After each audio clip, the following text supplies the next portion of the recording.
देखिए, मध्य प्रदेश में जो भी स्कॉलरशिप के फॉर्म भरे जा रहे हैं, चाहे अब वो कॉलेज के हों और चाहे वो स्कूल के हों, मतलब 9वीं क्लास से लेकर 12वीं क्लास के स्कूलों को भी अब जो स्कॉलरशिप फॉर्म है वो ऑनलाइन भरे जाने लगे हैं और कॉलेज में तो भरे ही जाते हैं। तो आज हम उसी बारे में बात कर रहे हैं कि स्कॉलरशिप की प्रोफाइल हम कैसे बनाते हैं 9वीं से लेकर 12वीं, और साथ ही साथ कॉलेज की जो प्रोफाइल रहती है हम आपको वो प्रोफाइल बना के यहाँ पर लाइव दिखाएंगे। क्या क्या सावधानी रखनी पड़ती है, हमें क्या क्या करना पड़ता है, वो हम यहाँ पर सबको आपको दिखा रहे हैं, लाइव प्रोसेस दिखा रहे हैं हमें कैसे प्रोफाइल बनाना है। फिर अगले वीडियो में आपको बता देंगे कि हमें फॉर्म कैसे भरना होता है स्कॉलरशिप का। तो चलिए हम आपको बताते हैं। आप चाहें तो मोबाइल से भी बना सकते हैं, जैसा कंप्यूटर पे आपको दिख रहा है वही आप स्टेप आपको मोबाइल पर फॉलो करने हैं। और हम आगे बढ़ते हैं कैसे बनाते हैं। स्क्रीन पे आप देख रहे होंगे हमारे सामने इस तरह का एक पेज रहता है, हमें इस साइट पे आ जाना है। पहली बात तो ये साइट आप देख पा रहे होंगे अपनी स्क्रीन पे, तो इस साइट पर आपको इस तरह की साइट डाल के आपको यहाँ पर आ जाना है। दूसरा तरीका एक आसान ये रहता है हमेशा की तरह, जैसे कि आपको केवल एक वेबसाइट याद करके रख लेना है। सभी एमपी के ऑनलाइन जो जितने ऑलमोस्ट काम है एक साइट याद रख लेनी है।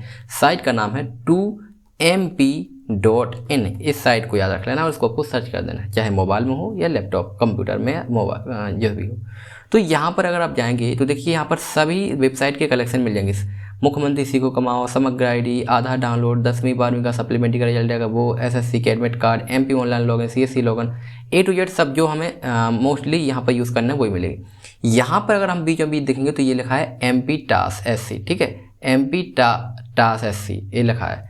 तो यहाँ पे जो हमें ये लिखा है एमपी टास, इस पर हमें क्लिक करना है। जैसे हम इस पर क्लिक करेंगे तो हम आ जाएंगे इस वाली साइट पे। इसे हम क्लोज कर देंगे, जो हमने आपको बताया था इस वाली साइट पे हम आ जाते हैं। यही हमें साइट पे आना है। तो हम पहले से इस साइट पे हैं। तो देखिए यहाँ पर हमसे मांग रहा है यूजर आईडी और यहाँ पर मांग रहा है हमसे पासवर्ड। तो यहाँ पर और ये कैप्चा कोड करके हमें लॉगिन करना है। ये जो लॉगिन आईडी और पासवर्ड है यही हमें बनाना है। तो इसको हम कैसे बनाते हैं वो आप आपको दिखा रहे हैं। तो अगर आप यहाँ पर देख पा रहे होंगे तो नीचे एक ऑप्शन दिख रहा है, यहाँ पर लिखा है हितग्राही प्रोफाइल पंजीकरण। ये देख लीजिए, यहाँ पर हमें क्लिक करना होता है। इस पर हम जैसे क्लिक करेंगे तो यहाँ पर देखिए ये सारी की सारी जानकारी यहाँ पर आ रही है, सब कुछ। यहाँ पर एक फॉर्म है जो आपकी व्यक्तिगत विवरण हमसे पूछ रहा है।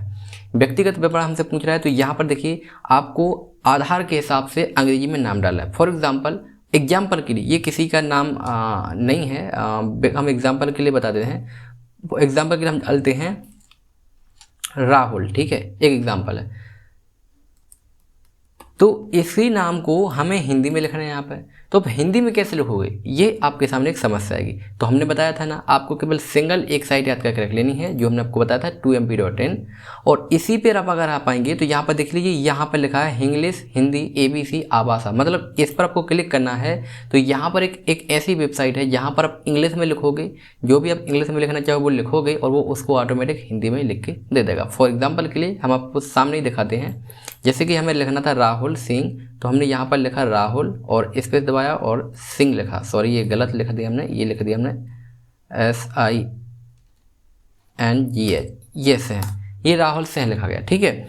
अभी इसको हमें कॉपी कर लेना है, इसको हमें ऐसे कॉपी कर लेना है और यहाँ पे लाके हमें इसको पेस्ट कर देना है। एग्जाम्पल के लिए हम बता रहे हैं, यहाँ पर किसी का नाम नहीं, इस तरह से, ठीक है।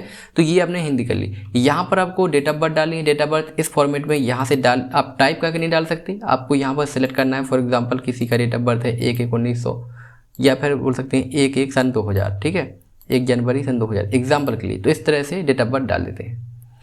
ये केवल एग्जाम्पल के लिए, किसी का डेट ऑफ बर्थ नहीं है। अभी ये सारी चीज़ें हमें भरना है, हम आपको एक एक करके सभी चीज़ें बताते जा रहे हैं। चलिए हम विस्तार से चीज़ों को समझते हैं। तो देखिए जैसे कि हमने यहाँ पर बताया था, यहाँ पर आपको आधार के हिसाब से अंग्रेजी में नाम डालना है जो आधार कार्ड में डाला हो, और उसी को आपको यहाँ पर हिंदी में डालना है। हम आपको पहले बता चुके हैं कि हिंदी में आपको नाम कैसे डालना है। इसके बाद में यहाँ पर आपको डेट ऑफ बर्थ चुन लेनी है, जो उनकी डेट ऑफ बर्थ है यहाँ पर डेट ऑफ बर्थ डाल देनी है। यहाँ पर उनके पिताजी का नाम डाल देना है, इंग्लिश में डालना है, जो आधार कार्ड के हिसाब से लिखा हो वो पिताजी का नाम डाल सकते हैं। यहाँ से आपको ये चुनना है, यहाँ से देख लीजिए, यहाँ से आपको चुनना है कि वो महिला है या पुरुष है, यहाँ से आपको सेलेक्ट कर लेना है। फिर यहाँ से आपको ध्यान रखना है, यहाँ पर आपको देख रही मकान नंबर अगर किसी का है तो मकान नंबर यहाँ पर डाल दीजिए, वार्ड नंबर है तो यहाँ पर किसी का वार्ड नंबर डाल दीजिए, ठीक है, वो आप यहाँ पर डाल दीजिए दोनों चीज़ों में से। और अगर नहीं है तो जो भी है गांव है तो गांव का नाम भी डायरेक्ट यहाँ पर डाल सकते हैं। यहाँ पर देखिए गली है, मोहल्ला है, जैसे अपन बोलते हैं कि मंदिर के पास या फिर बोलते हैं कि मंदिर वाली गली, तो यहाँ पर हम वो डाल सकते हैं, यहाँ पर वो डाल लेना है। क्षेत्र, परिसर, सेक्टर, अगर आपका कोई सेक्टर या परिसर या क्षेत्र लगता है अलग से तो आप वो डाल सकते हैं। जैसे कि आपने बोल दिया कि ये नाम का मोहल्ला या कुछ भी इस तरह का डाल देते हैं। यहाँ पर आपको डालना है अपने गांव का नाम, अगर आप शहर से हैं तो शहर का नाम, ठीक है। इसके बाद में यहाँ पर डालना है आपका पिन कोड, जो आपका पिन कोड होगा वो यहाँ पर पिन कोड डालना है। इसके बाद में हम आगे बढ़ेंगे तो यहाँ से आपको ये सेलेक्ट कर लेना है कि आप ग्रामीण हैं अथवा शहरी हैं, तो यहाँ के भी आपको यहाँ से सेलेक्ट कर लेना है। जब आप ग्रामीण और शहरी सेलेक्ट करेंगे तो आपके सामने और ऑप्शन खुल के आएंगे। देखिए किस तरह से, जैसे हम अगर यहाँ पर ग्रामीण सेलेक्ट करते हैं तो देखिए यहाँ पे आ जाता है पहले जिला, यहाँ से जिला आ जाएगा, फिर यहाँ पे ब्लॉक आ जाएगा कि कौन सा हमारा ब्लॉक होगा, फिर यहाँ पे पंचायत आ जाएगी जहाँ से हमें ढूंढना है, और फिर यहाँ से हमें गाँव सेलेक्ट करना होगा जो हमारा गाँव होगा। अगर शहर होगा तो हम शहर पर क्लिक करेंगे तो यहाँ से जिला मांग लेगा कि जो कौन सा जिला है, तो यहाँ से हमें जिला चुनना पड़ेगा। फॉर एग्जांपल ये चुन लिया, फिर यहाँ से आपको मांगेगा कि जनपद पंचायत आपका कौन सा है, तो यहाँ पर आपको ये जनपद पंचायत चुनना पड़ेगा, ठीक है। फिर यहाँ से बाद वार्ड नंबर मांगेगा कि भैया आपका वार्ड नंबर कौन सा, ये सारी चीज़ें डालने के बाद में हमें आगे बढ़ना होता है। जब आप यहाँ पर ग्रामीण अथवा शहरी सेलेक्ट कर लेते हैं उसके बाद में आपको यहाँ पर मोबाइल नंबर डालना है, ठीक है। यहाँ पर जो मोबाइल नंबर होगा वो यहाँ पर आपको मोबाइल नंबर डालना है, जिस व्यक्ति का आप रजिस्ट्रेशन कर रहे हैं या स्वयं का कर रहे हैं तो यहाँ पर डालना होगा। फिर यहाँ पर अगर आप क्लिक करेंगे तो यहाँ से आपसे आएगा आप मैरिड हैं या फिर सिंगल है, तो अगर शादी हो गई तो आपको मैरिड यहाँ पर सेलेक्ट करना है, नहीं तो आपको सिंगल सेलेक्ट करना है। ईमेल एड्रेस है तो यहाँ पर ईमेल आईडी डाल सकते हैं। अगर आप यहाँ पर मैरिड सेलेक्ट करेंगे, शादी हो गई होगी, तो यहाँ पर उनके जीवन साथी का नाम आपको यहाँ पर डालना है। इसके बाद में यहाँ पर आपको डालना है जाति प्रमाण पत्र का नंबर। अब जाति प्रमाण पत्र का नंबर आपको किस बेस पर डालना है ये ध्यान रखिए इस चीज़ को। जाति प्रमाण पत्र जो आपका होता है वो इस तरह से होता है, जैसे आपने लिखा यहाँ पर, ये रहेगा इस तरह के RS, फिर ऑब्लिक रहेगा, फिर जो रहेगा 427 है जो भी फिर ऑब्लिक रहेगा, फिर यहाँ पर रहेगा 0106 या 4 जो भी रहेगा, फिर ऑब्लिक, फिर आपके नंबर आएंगे, मान के चलते हैं 1024, फिर यहाँ पर मान के चलते हैं 2023 का बना है। इस तरह का आपका जाति प्रमाण पत्र का नंबर रहेगा। किस तारीख को जनरेट हुआ, मान के चलते हैं कि ये 24/8/2022 को जनरेट हुआ था, तो यहाँ से आपको सेलेक्ट कर लेनी, तारीख को सिलेक्ट कर लेना है, ठीक है। इतना सेलेक्ट करने के बाद फिर यहाँ पर आपको लिखना है कि क्या दिव्यांग है। दिव्यांग का मतलब ये होता है विकलांग, तो अगर आप विकलांग है तो येस कीजिए, नहीं तो यहाँ पर आपको नो पे टिक करके आगे बढ़ना है। फिर इसके बाद में एक यहाँ पर ऑप्शन आता है रिलीजन, आप कौन से रिलीजन को, आप हिंदू हो वो सिलेक्ट करना है, मुस्लिम हो, सिख, ईसाई जो भी जैनिज्म हो वो आपको यहाँ से सिलेक्ट कर लेना है। फिर आप ये एक ऑप्शन ये आता है ऑर्फन। ऑर्फन का मतलब ये होता है ऑर्फन का मतलब अनाथ, ठीक है। तो अगर अनाथ है तो येस कीजिए, अदरवाइज आपको नो करना है। जैसे ये सारी जानकारी आप सही डालें तो एक बार आपको चेक कर लेना है। उसके बाद में ये जो ऑप्शन है सुरक्षित करें आगे जाएं पर हमें क्लिक करना होता है, इस वाले ऑप्शन पर हमें क्लिक करना है, ध्यान रखिए इस चीज़ को। जैसे आप इस ऑप्शन को सिलेक्ट कर लेंगे, यहाँ पर आप क्लिक करेंगे तो आप आ जाएंगे कुछ इस तरह की स्क्रीन पर। लेकिन एक बात और, यहाँ पर अगर आपका जाति प्रमाण पत्र में कुछ मिस्टेक होगा तो यहाँ पर रेड कलर में एरर लिख कर आएगा, ठीक है। यहाँ पर आएगा कि date of birth not match, ठीक है। यहाँ पर तो इस कंडीशन में आप रजिस्ट्रेशन नहीं करवा सकते, उससे पहले आपको जाति प्रमाण पत्र को सुधरवाना पड़ेगा।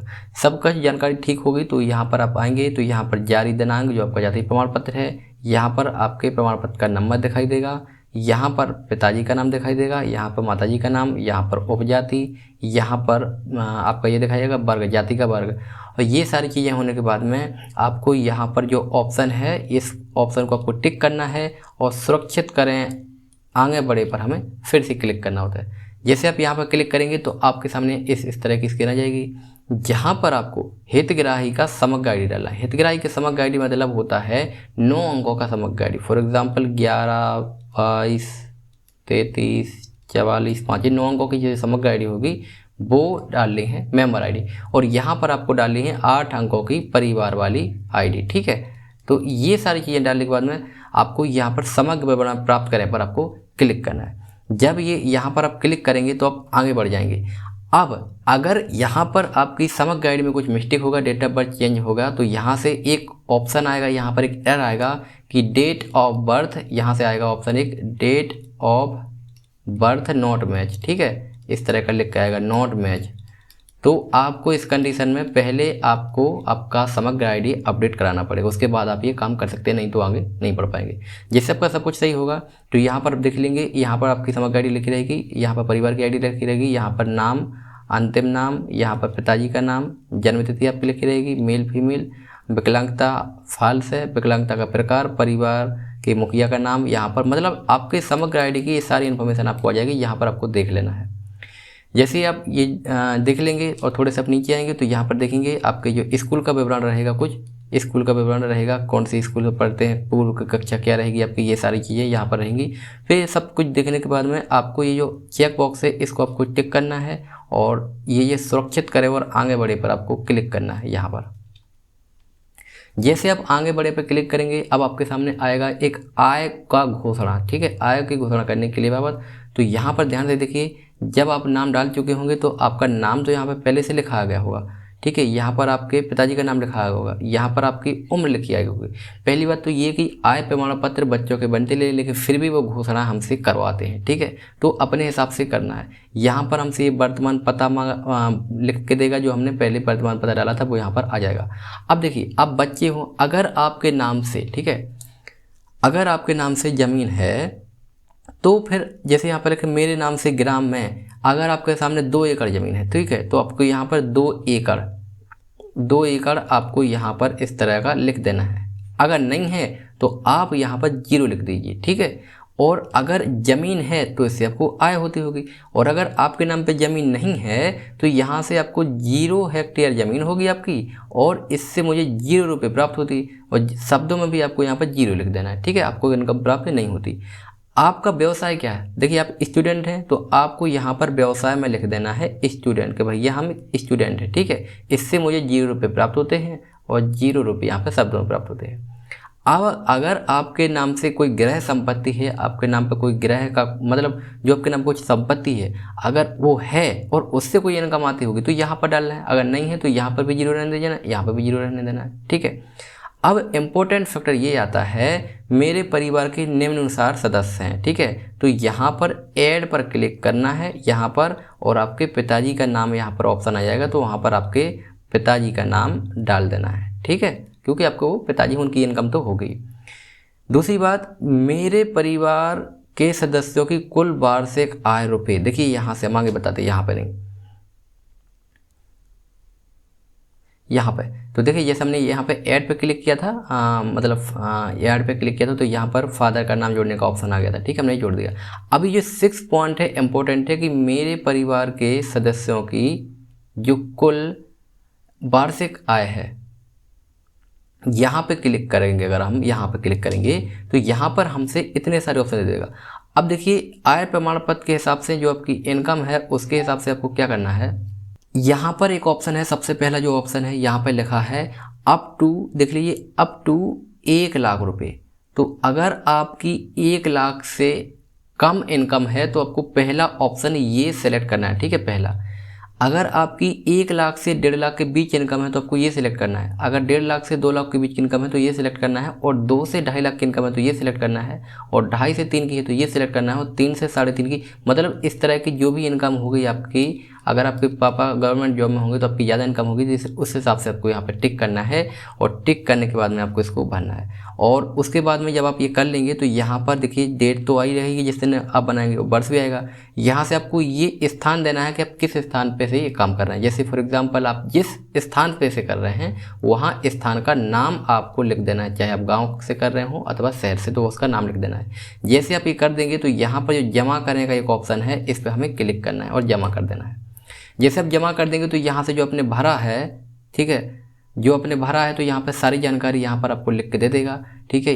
यहाँ से जैसे बात चलते हैं, यहाँ पे आपको 40,000 हमने भरा था, 40,000 इनकम है, ठीक है, स्टूडेंट है, इससे मुझे 0 इनकम होती है, मतलब ये सारी चीज़ें जो आपने भरा था ये सब कुछ यहाँ पर लिख के आ गया है, ठीक है। और ये सारी लिखने के बाद में, ये करने के बाद में हमें सुरक्षित करें और आगे बढ़े पर यहाँ पर क्लिक करना होता है। जैसे हम यहाँ पर क्लिक करेंगे तो अब आएगा हमारे पास मूल निवासी का घोषणा। तो यहाँ पर देखिए पहले से नाम, पिता का नाम और ये तो सब, और एड्रेस सब लिख के आएगा। अगर आप शादीशुदा हैं तो यहाँ पर पत्नी का नाम डालेंगे, और नहीं है तो कुछ नहीं छोड़ेंगे। और यहाँ पर जो चौथा पॉइंट है, ध्यान से देखिए, वहाँ पर और कहीं नहीं कुछ करना है। चौथे पॉइंट पर अगर हम आएंगे तो यहाँ पर देखिए बहुत सारे ऑप्शन खुलेंगे, 5-6 ऑप्शन खुलेंगे, तो उसमें से आपको ये ऑप्शन सेलेक्ट करना है। अगर आप गवर्नमेंट से रिलेटेड नहीं है तो आपको ये सिलेक्ट करना है, मैं मध्य प्रदेश में पिछले 10 वर्षों से निरंतर निवासरत हूँ, इसको सिलेक्ट कर लेना है, ठीक है। इसको सिलेक्ट करने के बाद में आपको यहाँ पर फिर से स्थान, जो हमने आपको बताया था स्थान भरना है, और स्थान भरने के बाद में आपको यहाँ पर जमा करें पे क्लिक करना है। तो आपके सामने फिर से वही चीज़ आ गया, एक टाइप का देख लीजिए कि आपका सही है। अगर सही नहीं है तो आप यहाँ पर संशोधित करें पे वापस इसको सुधार कर सकते हैं। इसके बाद में सुरक्षित करें और आगे बढ़े पर क्लिक करना है। जैसे आप सुरक्षित करें और आगे बढ़े पे क्लिक करेंगे तो ध्यान से देख लीजिए, सब कुछ देख लीजिए, ठीक है। ये एग्जाम्पल के लिए सब कुछ बता रहे हैं, सब कुछ देख लीजिए। आपको यहाँ से नाम देख लीजिए, ठीक है, जन्म तारीख एटसेट्रा सब देख लीजिए, जो आपको देखना है सब देख लीजिए कि आपकी सब कुछ सही है अथवा नहीं है। सब कुछ सही होगी, नीचे भी देख लीजिए सब कुछ सही होगी अगर, तो सब कुछ सही होने के बाद में यहाँ पर आपको एक पासवर्ड बनाना है। पासवर्ड आप बना सकते हैं जो आपको बनाना हो। फॉर एग्जांपल हम पासवर्ड बनाते हैं ABC@123, ठीक है, ये पासवर्ड बनाया। सेम यहाँ पे भी वही लिखेंगे फिर ABC@123, ये हमने पासवर्ड बनाया। जैसे हम ये पासवर्ड बना लेंगे तो यहाँ से हमें जो चेक बॉक्स है यहाँ पर चेक बॉक्स पर क्लिक करना है और यहाँ पे जो सबमिट का ऑप्शन है हमें इसको सबमिट कर देना है। जैसे आप सबमिट कर देंगे तो आपके सामने इस तरह की एक खुल के आ जाती है। तो यहाँ पर देखिए, यहाँ पर आप जो प्रिंट पावती है ना, इसको आपको प्रिंट कर लेना है, ठीक है। जो ऑप्शन है इसको आपको प्रिंट कर लेना है या PDF में सेव कर लेना है, स्क्रीनशॉट लेना, जो भी है रख लेना है। और इसको तुरंत आपको लिख के रख लेना, क्योंकि ये गायब हो जाएगा तो बहुत बड़ी समस्या आ जाएगी, बहुत देर से आप इसको ढूंढ पाओगे। तो इसको आपको सबसे पहले लिख के रखना है, आपका यूज़र ID होगी और यही आपका PN नंबर होगा, ठीक। तो ये लिख लेने के बाद में आपको क्या करना है, ये जो लॉगिन बटन है इसको आपको लॉगिन करना है, पर डायरेक्ट जस्ट लॉगिन नहीं करना है, नहीं तो आगे एरर आता है। इसलिए आपको यहाँ पर क्या करना है, यहाँ पर क्लिक करके इसको कैंसिल कर देना है, ठीक है। और कैंसिल करने के बाद में फिर से आपको लॉगिन करना है। हमने आपको पहले बताया कि यहाँ पेज पर आने के लिए, लॉगिन आने के लिए हमें कैसे करना है, सबसे पहले बताया था। तो अभी जो हमने यूजर ID को पासवर्ड बनाया था, देखिए यहाँ पर जो हमने ये पासवर्ड बनाया था ये वाला, और यहाँ पर जो हमारा यहाँ पर जो आ गई थी ये हमारी ID आ गई थी, ठीक है। तो यही ID अब हम डालेंगे यहाँ पर, यूजर ID यहाँ पर डालेंगे जो हमारा था ना, यहाँ से PR100 इस तरह से जो PR थी, और यहाँ पर जो पासवर्ड था वो पासवर्ड आपको इस तरह से यहाँ पर डालना है, ठीक है। और पासवर्ड डालने के बाद में जो कैप्चा कोड है वो कैप्चा कोड आपको यहाँ से भरना है और लॉगिन करें पर हमें यहाँ पे क्लिक करना होता है। जैसे लॉगिन करें पे क्लिक करेंगे तो आपके सामने सबसे पहला इंटरफेस ये आएगा। जैसे आप कोई भी प्रोफाइल बनाते हो सबसे पहले इंटरफेस ये आएगा। तो अगर यहाँ पर ऑप्शन आता है कि येस और नो, तो अगर आप अपनी डेट ऑफ बर्थ चेंज करना चाहते हो तो येस कीजिए, नहीं तो आपको नो कीजिए, क्योंकि अभी अभी आपने प्रोफाइल बनाया है, अभी अभी आपने देखा है कि डेट ऑफ बर्थ सब सही है, तो आप नो पे क्लिक करेंगे क्योंकि आपको चेंज नहीं करना है। नो पे आप जैसे क्लिक करेंगे तो हमारे सामने इस तरह का ऑप्शन आ जाएगा। यहाँ पर हमें आधार कार्ड का नंबर डालना है। आधार कार्ड के जो 12 नंबर का जो आधार कार्ड होगा वो आपको 12 अंक यहाँ पर लिख देना है, ठीक है। और फिर जो कैप्चा कोड है यहाँ पर कैप्चा कोड डाल देना है। यहाँ पर चेक बॉक्स पर क्लिक करना है। यहाँ पर 2 कैटेगरी है। अगर आपके आधार कार्ड में मोबाइल नंबर लगा है तो 1 टाइम पासवर्ड पर क्लिक करके आप OTP से वेरीफाई कर सकते हो, नहीं तो आप बायोमेट्रिक मतलब फिंगर के द्वारा भी ये काम कर सकते हो। तो अभी हम करते हैं आपको बायोमेट्रिक के द्वारा, सॉरी OTP के द्वारा। तो OTP इस पर हम क्लिक करेंगे। जैसे हम ये सब चीज़ें डाल लेते हैं, जैसे कि यहाँ पर आधार नंबर डाल लिया, यहाँ पर OTP डाल लिया, चेक बॉक्स पर क्लिक किया और 1 टाइम OTP पर क्लिक किया और फिर OTP प्राप्त करने पर हम यहाँ से क्लिक करते हैं, ठीक है। जैसे हम इस पर क्लिक किया तो हमारे सामने एक OTP भेज दिया गया है। OTP हमारा आ जाएगा तो यहाँ पर हम OTP जो डाल देंगे जो हमने नंबर लगाया था, और यहाँ पर OTP सत्यापित करें पर हम क्लिक करते हैं। तो जैसे OTP सत्यापित करें पर हमने क्लिक करते हैं तो कई बार ये validation fail, please enter correct OTP। तो इसका मतलब ये नहीं है कि आप OTP गलत डालें, ये सर्वर की प्रॉब्लम है। OTP तो आप सही डाला है, तो 2-4 बार आपको ऐसे प्रयास करते रहना, ठीक है। और इसको यहाँ से कैंसिल कर देना है, यहाँ से आपको इसको कैंसिल कर देना है। और वही सेम प्रोसेस जो आपने यहाँ से किया था, आधार नंबर डाला ही होगा, कैप्चा कोड डालना है और OTP प्राप्त करने पर करना है क्लिक। और जब तक OTP आपका ये ऐसा बताए आपको करते रहना है। और एक टाइम ऐसा आएगा कि आपका जो है ना, ये जो OTP है ये इस तरह का आने लगेगा कि you have already created a profile using Aadhaar number, please log in using old profile credential और रिकवर योर यूज़र ID और पासवर्ड। मतलब आपकी जो है ना प्रोफाइल बन चुकी है और आपका जो OTP है वो भी वेरीफाई हो गया। इसके बाद में भी अगर ऐसा आ रहा है तो एक आध बार आप क्या करेंगे, जो रिफ्रेश का बटन है ना, इस वाले को एक आध बार करके देखिएगा तो भी शायद इस तरह का ऑप्शन आने लगेगा। 2-3 बार प्रयास करना हो जाएगा, नहीं होता फिर से लॉगिन कीजिए, फिर से कीजिए, हो जाएगा। जैसे ये ऑप्शन आता है, आप इस कट्टे वाले ऑप्शन पे क्लिक करेंगे तो आपके सामने MP टास्क का पूरा प्रोफाइल यहाँ पर आ जाएगा। यहाँ पर आपका नाम आएगा और PR नंबर लिखा रहेगा। फिर हमें क्या करना है, अभी हमें प्रोफाइल को प्रिंट करना है, तो जो माई प्रोफाइल है इसके सामने जो एरो है इस पर हम क्लिक करेंगे। ठीक है, तो एरो पे हम जैसे क्लिक करेंगे तो हमारे सामने इतने सारे ऑप्शन फिर के खुल के जाते हैं। यहाँ पे हमें एक ऑप्शन देखने को मिल रहा है प्रिंट प्रोफाइल डिटेल्स। ठीक है, इस पे हमें क्लिक करना होता है। जैसे हम इस पे क्लिक करेंगे तो आप देखेंगे कि हमारे सामने जो प्रोफाइल है वो सब कुछ आ जाता है, यहाँ से लेके यहाँ तक पूरी इन्फॉर्मेशन हमारी इन्फॉर्मेशन है। इतना आने के बाद में हमें जो ऑप्शन है इसको चाहे इसको प्रिंट कर लीजिए, नहीं तो आप एक्सपोर्ट PDF कर लीजिए। इसमें सही फॉर्मेट आता है, आपका पेज एक पेज में पूरा का फॉर्मेट बन जाता है, इसलिए आप एक्सपोर्ट PDF पे क्लिक करेंगे। जैसे एक्सपोर्ट PDF पे आप क्लिक करेंगे तो आपके सामने जो डाउनलोड हो जाएगी या आपको सेव करना है वो हो जाएगा। इस तरह से आपने जो MP टैक्स का प्रोफाइल है वो बना लिया। अगले वीडियो में हम देखेंगे कि स्कॉलरशिप का फॉर्म हमें कैसे अप्लाई करना होता है, 9वीं से 12वीं तक का स्कॉलरशिप का फॉर्म कैसे अप्लाई करना पड़ता है वो, और उसके बाद हम बता देंगे कॉलेज का स्कॉलरशिप का फॉर्म कैसे भरते हैं। तो अब बने रहिए हमारे साथ और हम अगले वीडियो में फिर मिलेंगे।